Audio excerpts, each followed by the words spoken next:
မကွေးတိုင်းမြိုင်မြို့နယ်ကြောက်ခွက်ကြီးနမော်အနီးစုံကုန်းကျေးရွာမှာပြုလုပ်တဲ့တော်လိုင်းတပ်ဖွဲ့ဝင်တဦးရဲ့မင်္ဂလာဆောင်ကိုဖေဖော်ဝါရီ25ရက်နေ့မနက်ပိုင်းမှာစစ်ကောင်စီလီတက်ကဘုံကျဲခဲ့တာကြောင့်ထိခိုက်ဒေဆုံးသူအများပြားရှိတယ်လို့မြိုင်မြို့နယ်ပြည်သူ့ကာကွယ်ရေးအဖွဲ့ကမြန်မာနောင်းကိုပြောပါတယ်။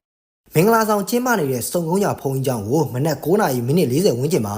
ဘုံကျဲတိုက်ခိုက်ခဲ့ပြီးတဲ့နောက်10နာရီကျော်ဝန်းကျင်မှာရီနမော်ဝန်းကျင်ကိုလေကြောင်းကနေနောက်တစ်ကြိမ်ထပ်မံပစ်ခတ်တိုက်ခိုက်ခဲ့တာလို့မြိုင်မြို့နယ်ပကဖအဖွဲ့ဝင်ကိုခရော့ကဆိုပါတယ်။အ ਨੇ ဆုံးလူတရာစင်နီးပါးတည်ဆုံးပြီးထိခိုက်ဒဏ်ရာရသူတွေလည်းရှိရလို့ကနဦးသိရပေမဲ့ထိခိုက်တည်ဆုံးသူအရေအတွက်ကိုအသေးစိတ်သိရဖို့ဆက်လက်စုံစမ်းနေဆဲဖြစ်ပါတယ်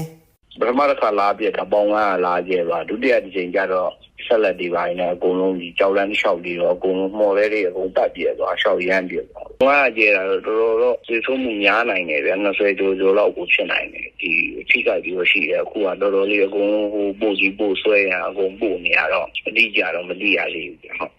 မင်္ဂလာဆောင်ပွဲကျင်းပနေတဲ့ဖုံကြီးကျောင်းနဲ့အခန့်ကျွေးမွေးတဲ့နေရာပေါ်ကိုကြာရောက်ပောက်ကွဲခဲ့တာကြောင့်ထိခိုက်ဒေဆုံးမှုများပြားနိုင်ပြီးလက်ရှိချိန်ထိကယ်ဆယ်ရေးလုပ်ငန်းတွေဆောင်ရွက်နေဆဲဖြစ်တာကြောင့်ထိခိုက်ဒေဆုံးမှုအသေးစိတ်ကိုမသိရသေးဘူးလို့မြေပြင်သတင်းရင်းမြစ်တွေကပြောပါတယ်။မြန်မာနိုင်ငံကရရှိတဲ့ဓာတ်ပုံတွေအရဖုံကြီးကျောင်းဆောင်အနီးကယာယီတဲတစ်ခုမိလောင်ကျွမ်းသွားပြီးကျွေးမွေးဖို့ပြင်ဆင်ထားတဲ့မနက်တစ်ခုပျက်စီးသွားတာကိုတွေ့ရပါတယ်။ပုံစံလည်းကျဲပါတယ်ဒီအကျိုးမွေးတီမီစမင်းချက်တဲ့နေရာပကံစီးတဲ့နေရာတွေအဲ့နေရာတွေမှာကွက်တီတွေကြာအကုန်တွဲစီမကွေးတိုင်းတွင်ရေနံမြေ9ခုရှိတဲ့ထဲကမှမြိုင်မြို့နယ်တွေကကြောက်ခွက်ကြီးနံမြေမှာပြီးခဲ့တဲ့နှစ်တွေမှာတော်လိုင်းအင်အားစုတွေဘက်ကနေမြေစိုးမိုးထားပြီးရေနံထုတ်လုပ်မှုတွေလည်းပတ်လုပ်ကင်နေပါတယ်။တယံဇာတာတွေထုတ်ယူပြီးလက်နက်ကင်တွေကိုထောက်ပံ့နေမှုတွေကိုတိုက်ဖြတ်သွားမယ်လို့စစ်ကောင်စီကဖေဖော်ဝါရီတတိယဘက်ကကြေညာခဲ့ပြီးရပ်ပိုင်းအတွင်းမှာပဲ